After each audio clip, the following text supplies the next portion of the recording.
আসসালামু আলাইকুম প্রিয় শিক্ষার্থীরা, আশা করি সবাই ভালো আছো। তো আমি মূলত তোমাদেরকে আলোচনা করছিলাম আমার নোট থেকে প্যারাগ্রাফ।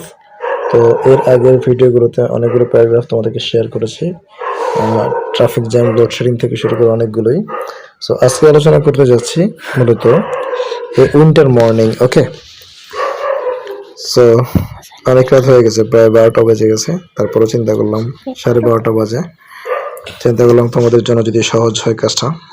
ওকে, সো এই উইন্টার মর্নিং আমরা পড়বো আজকে। উইন্টার মর্নিং পড়তে গেলে আমাদেরকে যে ওয়ার্ডগুলো পড়তে হবে সেগুলো আমি নিচে লিখেছি। দেখো, ডেন্স ফগ মানে ঘন কুয়াশা, এভরিহোয়ার সর্বত্র, things at a little distance মানে খুব কাছের বস্তু, হার্ডলি কদাচিৎ, ডিউ ড্রপস শিশির বিন্দু, লিভস পাতা, গ্লিটারিং পার্লস জল জলে মুক্ত, সানরাইজ সূর্যের আলো, গ্যাদার সংগ্রহ করা, মিষ্টি কুয়াশাচ্ছন্ন, এরপর হচ্ছে স্ট্র খড়কুটা, বাস্ক ইন দ্য সান রোদ পোহানো, ভেরিয়াস বিভিন্ন, মেল্ট মানে গলে যাওয়া। ওকে, তো চলো স্টার্ট করা যাক। ঠিক যেভাবে তোমাদেরকে আমি পড়াবো অনুবাদগুলো পার্টে পার্টে এইভাবেই তোমরা মুখস্থ করবে এবং অর্থ সহ পড়বা, তাহলে সহজ হবে। এ winter morning is Misti and cold. Winter morning হচ্ছে শীতের সকাল, হচ্ছে কুয়াশাচ্ছন্ন এবং কোল্ড এবং শীত মানে ঠান্ডা। There is dense fog everywhere, ঘন কুয়াশা থাকে এভরিহোয়ার সর্বত্র। Things at a little distance মানে কাছের জিনিস।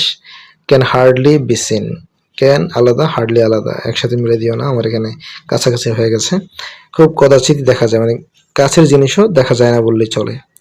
The cow and other animals গরু এবং অন্যান্য প্রাণী ক্যান নট কাম আউট বাইরে বের হতে পারে না।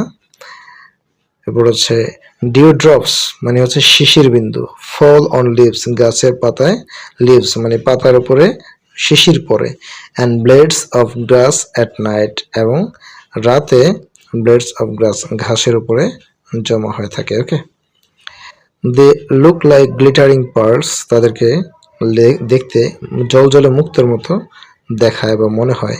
When the rays of the sun যখন সূর্যের আলো ফল অন দেম তাদের উপর পড়ে, ইন দ্য মর্নিং সকালবেলায়। ওকে, তাহলে আবার বলছি, they look like glittering pearls তাদেরকে জলজলে মুক্তোর মতো মনে হয় বা দেখায়। When the rays of the sun যখন সূর্যের আলো, fall on them in the morning তাদের উপর সকালবেলায় সূর্যের আলো যখন পড়ে তখন তাদের জলজলে মুক্তোর মতো দেখা যায়। Okay, village people gather straw and dry leaves মানে গ্রামের মানুষজন গ্যাদার সংগ্রহ করে, স্ট্র অ্যান্ড ড্রাই লিভস মানে খড়কুটা এবং শুকনো পাতা, to make fire to warm themselves, to make fire মানে আগুন জ্বালাতে, অ্যান্ড টু ওয়ার্ম দেমসেলস তাদেরকে মানে উষ্ণ রাখতে। দেখো, টু এর পরে কিন্তু ভার্বের প্রেজেন্ট ফর্ম হয়, বসে যা আছে তাই বসে গেছে। টু এর পরে মেক, টু এর পরে ওয়ার্ম, তাই না?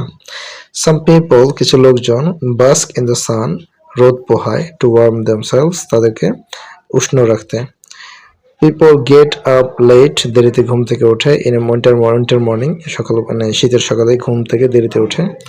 One can enjoy various pithas একজন মানুষ অনেক ধরনের পিঠা এনজয় করতে পারে ইন দিস টাইম এই সময়ে। He can enjoy date juice সে মানে খেজুরের রস খেতে পারে, এনজয় করতে পারে, ইন এ উইন্টার মর্নিং সকালবেলায়।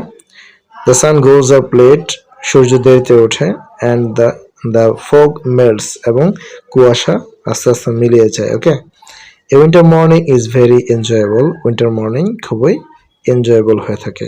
ওকে,